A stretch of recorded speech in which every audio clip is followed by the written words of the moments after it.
ಈ ಕಾರ್ಯಕ್ರಮದ ಸಮಾನವಾಗಿ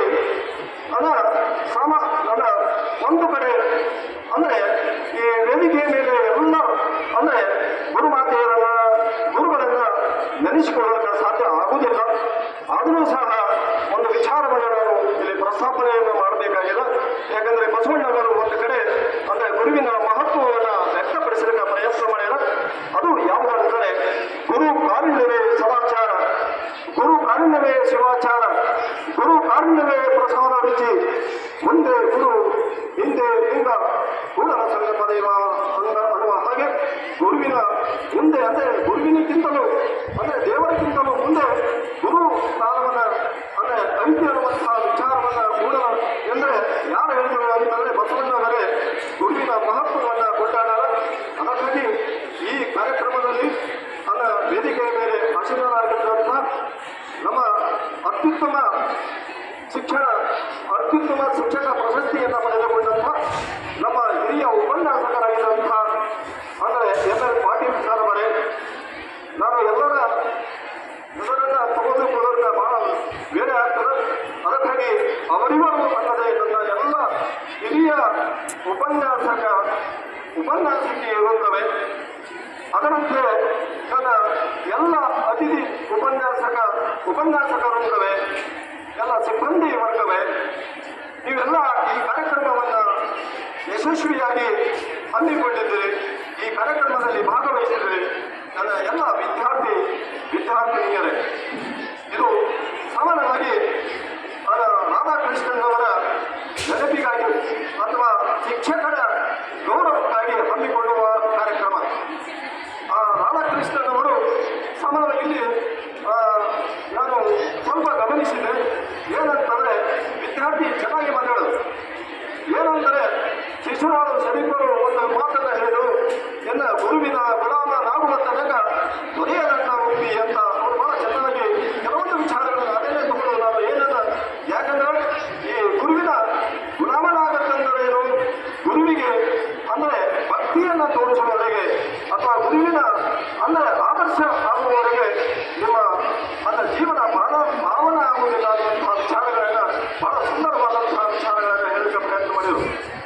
ಆದರೆ ಸಾಮಾನ್ಯವಾಗಿ ಅತ್ಯುತ್ತಮ ಶಿಕ್ಷಣ ಇಲ್ಲಿ ಒಂದು ಶಿಕ್ಷಣದ ಗುಣಮಟ್ಟ ಹೆಚ್ಚಾಗಬೇಕಾದರೆ, ಒಂದು ಶಿಕ್ಷಣದ ಅಂದರೆ ಪ್ರಗತಿ ಆಗಬೇಕಾದರೆ, ಶಿಕ್ಷಣದ ಮೌಲ್ಯಗಳನ್ನು ಅಂದರೆ ಉಳಿಸಬೇಕಂತಂದರೆ ಎಲ್ಲ ಶಿಕ್ಷಕರ ಪ್ರಮುಖ ಕರ್ತವ್ಯವಾಗಿದೆ. ಎಲ್ಲ ಶಿಕ್ಷಕರ ಆದರ್ಶವೂ ಆಗಿದೆ. ಅಂಥ ಅತ್ಯುತ್ತಮ ಆದರ್ಶವನ್ನು ಹೊಂದಿದಂಥ ಅಂದರೆ ನಮ್ಮ ಅಂದರೆ ಎರಡನೇ ಭಾರತ ದೇಶದ ಎರಡನೇ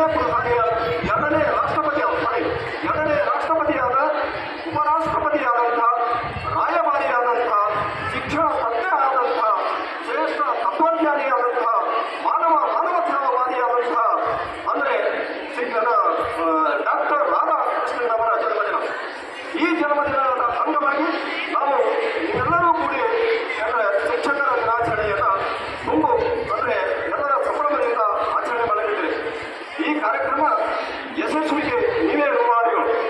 ಹಾಗಾದರೆ ಸಮಾನವಾಗಿ ಈ ರಾಧಾಕೃಷ್ಣನವರ ಸಂಕ್ಷಿಪ್ತವಾದಂತಹ ಕಿರುಪರಿಚಯವನ್ನು ನಾನು ನಿಮಗೆ ಪ್ರಸ್ತಾವನೆಯನ್ನು ಮಾಡಲಿಕ್ಕೆ ಪ್ರಯತ್ನ ಮಾಡ್ತೀನಿ.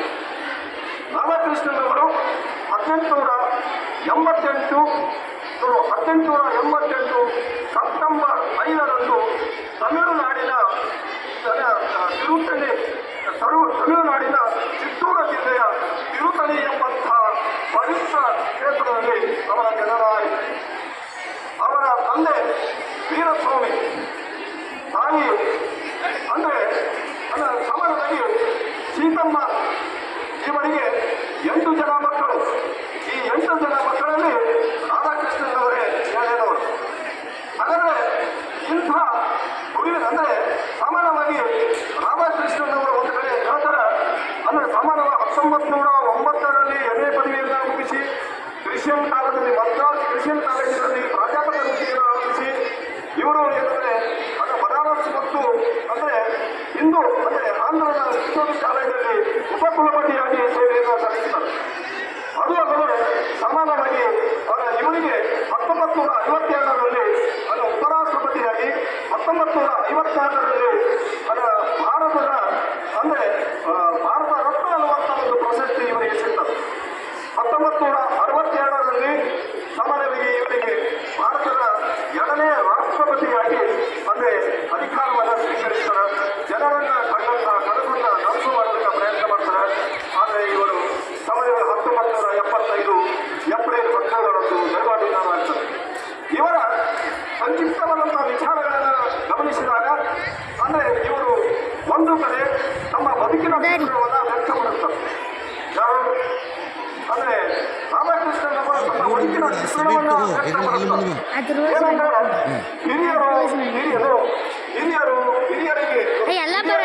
ಹಿರಿಯರಿಗೆ ಬರಬೇಕಾದಂತ ಅಂದ್ರೆ ಸಂಪತ್ತಿನ ಆಸ್ತಿಯನ್ನಾಗಲಿ ಅಥವಾ ಸಂಪತ್ತಿನ ಅಂದ್ರೆ ಹಿರಿಯರಿಂದ ಬರುವಂತಹ ಕೊಡುಗೆಯನ್ನಾಗಲಿ ನನಗೆ ಯಾವುದೂ ಬರಲಿಲ್ಲ.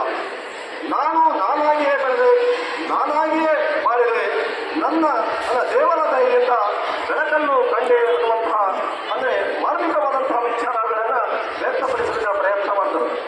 ಅದಕ್ಕಾಗಿ ಅಂದರೆ ಸಮಾನವಾಗಿ ರಾಧಾಕೃಷ್ಣನ್ ಅವರು ಅಂದರೆ ಸರಳ ಸ್ವಭಾವ, ಅವರು ಸಮಾನವಾಗಿ ತತ್ವಜ್ಞಾನಿ, ಅನೇಕ ವಿಚಾರಗಳನ್ನು ಬದಲಾಗಿದ್ದರು. ಅವರ ಪ್ರೀತಿ, ಅವರ ವಾತ್ಸಲ್ಯ ಆಗಲಿ, ಪ್ರೀತಿ ಆಗಲಿ, ಮಾನವೀಯತೆ ಅವರಲ್ಲಿ ಹೆಚ್ಚಾಗಿ ಕಂಡುಬರ್ತಿತ್ತು. ಯಾರಲ್ಲಿ? ರಾಧಾಕೃಷ್ಣನ್ ಅವರಲ್ಲಿ ಮಾನವೀಯತೆ ಹೆಚ್ಚಾಗಿ ನಾವು ಕಾಣ್ತಾ ಬರ್ತಿದ್ದೆವು. ಆದರೆ ಸಮಾನವಾಗಿ ಅಂದರೆ ಈ ರಿಸಲ್ಟ್ ಅಮೇರಿಕದ ಒಬ್ಬ ರಿಸಲ್ಟ್ ಹೇಳ್ತಾ ಹೋಗ್ತಾರೆ. ಏನಂತಂದ್ರೆ ಅಧ್ಯಾಪಕರು ಶ್ರೇಷ್ಠ ಗ್ರಂಥಾಲಯವಿದ್ದಂತೆ ಅನ್ನುವಂತಹ ರಿಸಲ್ಟ್ ಎಂದರೆ ಅಂದರೆ ಶಿಕ್ಷಕರ ಮಹತ್ವವನ್ನು ಕುರಿತು ವ್ಯಕ್ತಪಡಿಸಲಿಕ್ಕೆ ಪ್ರಯತ್ನ ಮಾಡ್ತಾರೆ. ಅದು ಅಲ್ಲದೆ ಅಂದರೆ ಬಳ್ಳಿ ಕುರುಡರು ಕೂಡಿ ಹಳ್ಳವನ್ನು ಬಿದ್ದಂತೆ ಒಳ್ಳೆಯ ಗುರುವಿನ ಉಪದೇಶವಿಲ್ಲದಿದ್ದರೆ ಎಲ್ಲಿ ಅದು ಮುಕ್ತಿ ಅನ್ನುವಂತಹ. ಹಾಗಾದರೆ ಕೆಲವೊಂದು ಕಡೆ ಇಂತಹ ಅಂದರೆ ಬಳ್ಳಿ ಕುರುಡರು ಅಂದರೆ ಅಜ್ಞಾನಿಗಳು ಕೂಡಿ ಏನಂದ್ರೆ ಅಂದರೆ ಸಮಾನವಾಗಿ ತಮ್ಮ ಜೀವನವನ್ನು ಹಾಳು ಮಾಡಿಕೊಂಡ್ರೆ ಅಂದರೆ ಒಳ್ಳೆಯ ಜೀವನದ ಒಂದು ಪರಿವರ್ತನೆ ಆಗಬೇಕಂತಂದ್ರೆ ಉತ್ತಮ ಶಿಕ್ಷಕರ, ಉತ್ತಮ ಅಂದರೆ ಉಪನ್ಯಾಸಕರ ಮಾರ್ಗದರ್ಶನ ಅವಶ್ಯಕತೆ ಇದೆ ಅನ್ನುವಂತಹ ವಿಚಾರಗಳನ್ನು ಏನಂದ್ರೆ ಈಗ ನಾವು ತಿಳ್ಕೊಳ್ಳೋಕೆ ಪ್ರಯತ್ನ ಮಾಡ್ತಾ ಬರ್ತೀವಿ. ಆದರೆ ಶಿಕ್ಷಕರ ಪ್ರಾಮುಖ್ಯತೆಯನ್ನು ಸಾಮಾನ್ಯವಾಗಿ ಕಬೀರ್ ದಾಸರು ಒಂದು ಕಡೆ ಹೇಳ್ತಾರೆ. ಕಬೀರ್ ದಾಸರು ಶಿಕ್ಷಕರ ಪ್ರಾಮುಖ್ಯತೆಯನ್ನು ಏನು ಅಂತಂದರೆ ಅಂದರೆ ಸಾಮಾನ್ಯವಾಗಿ ಗುರು ಕಬೀರ್ ದಾಸರು ಗುರುವನ್ನ ಮತ್ತು ಅಂದರೆ ಶಿಷ್ಯರನ್ನ ಒಂದೇ ಕಡೆ ನಾವು ಕಾಣಿದಾಗ ಯಾರೆಲ್ಲ ನಮಸ್ಕರಿಸಬೇಕು ಅನ್ನುವಂತಹ ಒಂದು ಜಿಜ್ಞಾಸೆ ಆ ಕಬೀರ್ ದಾಸರಲ್ಲಿ ಹುಟ್ಟುವುದು ಅವರು ವ್ಯಕ್ತಪಡಿಸ್ತಾರೆ. ಅಂದರೆ ಕಬೀರ್ ದಾಸರು ಗುರುವನ್ನ ಮೊದಲು ನಮಸ್ಕರಿಸಿ ಅನಂತರ ಅಂದರೆ ಸಮಾನವಾಗಿ ದೇವರನ್ನ ಅಥವಾ ಸಮಾನವಾಗಿ ದೇವರನ್ನ ನಂತರ ನಮಸ್ಕರಿಸ್ತೀನಿ ಅನ್ನುವಂತಹ ವಿಚಾರವನ್ನ ಯಾರು ಕಬೀರ್ ದಾಸರು ವ್ಯಕ್ತಪಡಿಸ್ತಾರೆ.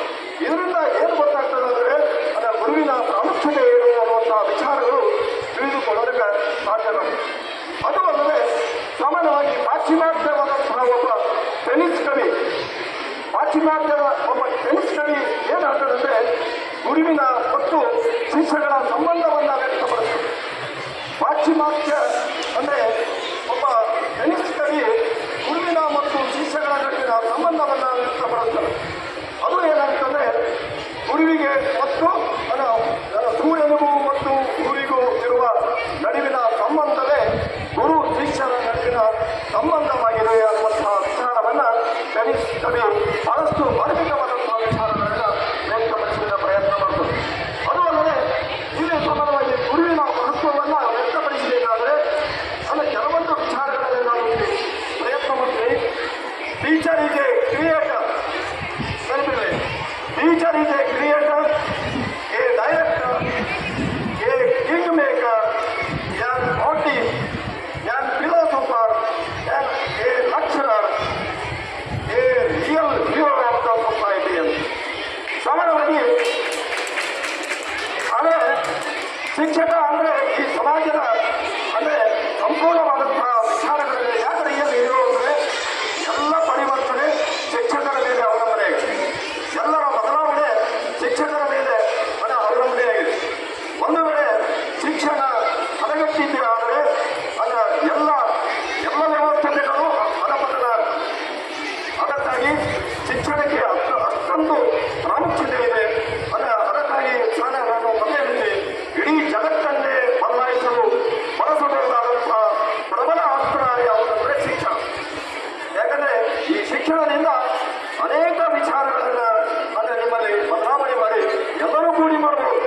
ಕಲ್ಪನೆ ಮಾಡ್ತೀನಂದ್ರೆ ನೀನು ಬೇಕಾದಷ್ಟು ತಿರುಗಾಡಿದ್ರು ಈ ಸಮಾಜದ ಬದಲಾವಣೆ ಆಗುವುದಿಲ್ಲ.